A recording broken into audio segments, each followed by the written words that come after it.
नमस्कार विद्यार्थी मित्रांनो, आपला फर्स्ट चॅप्टर जो होता तो संपलेला आहे आणि आता आपल्याला सेकंड चॅप्टरला सुरुवात करायची आहे जॉमेट्रीच्या, तो म्हणजे पॅरलल लाईन्स. आपल्याला पॅरलल लाईनची डेफिनेशन माहिती आहे. The lines which are in the same plane but do not intersect with each other are called as a parallel lines. Lines in a same plane but do not intersect. काय definition बघा parallel लाईनची. Lines in the same plane but do not intersect with each other are called as a parallel lines. आता दोन parallel line ज्या असतील तर त्यांच्यामधला जो डिस्टन्स आहे ते नेहमी कसं असतं, कॉन्स्टंट असतं. हा त्यांच्याचं एक महत्त्वाचं कॅरेक्टरिस्टिक्स आपल्याला आहे. The distance between two parallel lines is always same because they never intersect with each other. आणि आता दोन पॅरलल लाईन असतील आणि त्यांची जर एक ट्रान्सव्हर्सल जर असेल तर आपल्याला किती प्रकारचे त्यांच्यापासून अँगल्स मिळतात. करस्पॉन्डिंग अँगल, अल्टरनेट अँगल आणि interior angle. If any two parallel lines, parallel नको म्हणू दे नाहीतर कोणत्या पण, इफ टू लाईन्स या असे असतील, लाईन यल आहे आणि लाईन एम आहे, and line N is the transversal of line L and M. काय आहे बघा, मी काय सांगितलं आहे, line L is parallel to the line M, ही लाईन पॅरलल आहे, and line N is transversal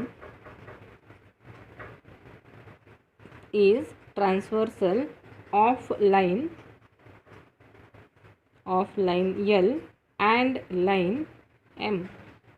यांची ही ट्रान्सव्हर्सल आहे. तर आपल्याकडे कोणते कोणते अँगल आहेत, पहिले 8वीला तुमच्या याची प्रॅक्टिस झालेली आहे. कोणते कोणते अँगल आहेत, पहिले pairs of corresponding angle,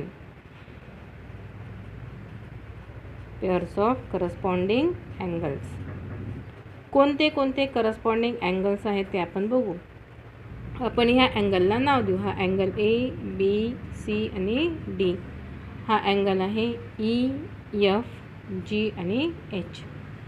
corresponding अँगलची पेअर कोणती आहे, लाईनच्या अप्पर साईडचा अँगल ए, तसंच या लाईन एमच्या अप्पर साईडचा अँगल ई. अँगल ए आणि अँगल ई हे दोन कोणते अँगल आहेत, करस्पॉन्डिंग अँगल आहे.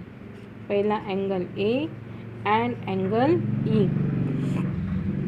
दुसरी पेअर कोणती आहे, एच्या शेजारचा बी, बीला corresponding angle F, angle B and angle F. अजून दुसरा दोन पेअर आहेत. आता लोअर साईडचे हे अँगल डी आणि angle H, angle D and angle H हे करस्पॉन्डिंग अँगल आहेत. अजून अँगल सी आणि angle G, angle C and angle G या कोणत्या अँगलच्या पेअर झाल्या, these are the pairs of corresponding angle. आता दुसऱ्या पेअर आहेत, तुम्हाला ते पण माहिती कोणत्या आहेत, alternate angle. Pairs of alternate angle बघू कोणत्या आहेत. Pairs of alternate angle. Alternate अँगलच्या पेअर, जिथं झेडचा आकार, आपल्या माहितीसाठी जिथं झेडचा आकार तयार होतो तो कोणत्या अँगलच्या पेअर आहेत, अल्टरनेट अँगलच्या पेअर. बघा तुम्हाला दाखवते मी. हे हा झेडचा आकार तयार झाला, इंग्लिशमधला झेड माहिती आहे ना, हा झेडचा आकार तयार झाला. ती पेअर कोणती असते, अल्टरनेट अँगलची असते, म्हणजे अँगल डी आणि angle F, angle D and angle F. दुसरी अल्टरनेट अँगलची पेअर कोणती आहे, ही पहिली पेअर झाली. आणि दुसरी पेअर अल्टरनेट अँगलची, हा आपण सुलटा झेड तयार केला, असंच उलट झेड, अपोजिट झेड तयार करा, मिरर इमेज. हा झेड तयार झाला बघा, दुसरा झेड, हा झेड तयार झाला. म्हणजे कोणते अँगल झाले हे, अँगल सी आणि angle E, angle C and angle E. These are the alternate angles. आणि तिसरी जी पेअर आहे ती म्हणजे कोणती आहे, interior angle. Pairs of interior angles. Interior अँगलची पेअर कोणती आहे? जे आतल्या साईडचे आहेत. बघा, अँगल डी आणि अँगल ई हे इनर साईडचे. त्याचप्रमाणे अँगल सी आणि angle F. Angle D and angle डीला कोणता आहे? ई. आणि दुसरी पेअर कोणती आहे? Angle C and angle F. These are the pairs of interior angle. म्हणजे आता आपण 3 प्रकारच्या पेअर्स पाहिल्या. पेअर्स ऑफ कोणत्या? Corresponding angles, pairs of alternate angles आणि तिसरी पेअर ही पेअर्स ऑफ इंटेरियर अँगल्स. अशा प्रकारच्या 3 पेअर्स आपल्याकडे फॉर्म होतात. आणि आता यांच्या प्रॉपर्टीज काय आहेत? If a transversal, there is a transversal of 2 parallel lines, then we have property corresponding angles are of equal measure, then alternate angles are also of equal measure, and the sum of interior angles is 180. That is, interior angles are supplementary to each other. कोणत्या कोणत्या properties आहे बघा आपल्याकडे. Important properties.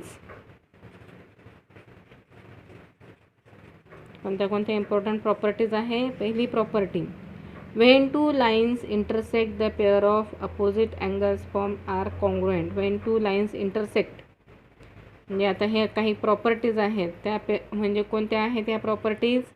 या parallel लाईनच्या पण आणि त्यांची एक ट्रान्सव्हर्सल पण. आणि 2 लाईन जर आपल्या अशा इंटरसेक्ट होत असतील तर त्यांचे जे अपोजिट अँगल्सचे फॉर्म होतात ते अपोजिट अँगल्ससुद्धा कसे असतात? कॉन्ग्रुएंट असतात.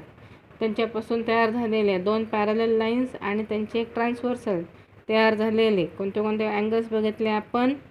Alternate angle, pair of alternate angles, pair of alternate angles are congruent. Alternate angles congruent असतात. दुसरे, pair of corresponding angles,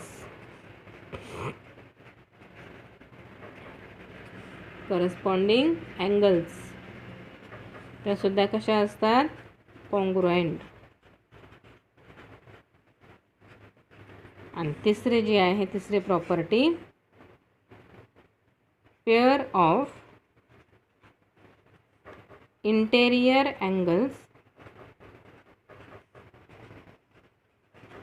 interior angles are supplementary.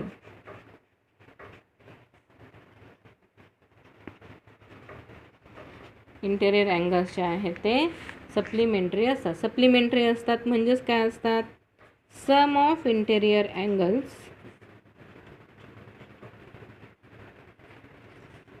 Interior angles हे कोणासाठी पण? फक्त पॅरलल लाईन आणि त्यांची transversal. Sum of interior angles for 2 parallel lines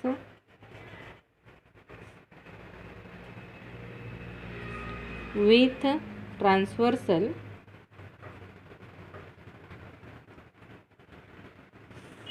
is 180 degree.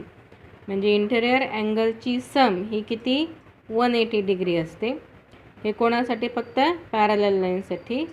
त्यांचे जे अल्टरनेट अँगल्स आहेत ते कॉन्ग्रुएंट असतात. त्यांचे करस्पॉन्डिंग अँगलसुद्धा कॉन्ग्रुएंट असतात. These are the properties of 2 parallel lines and their transversal. बाकीच्या ज्या प्रॉपर्टीज आहेत त्या आपण उद्याच्या पिरियडला बघूया.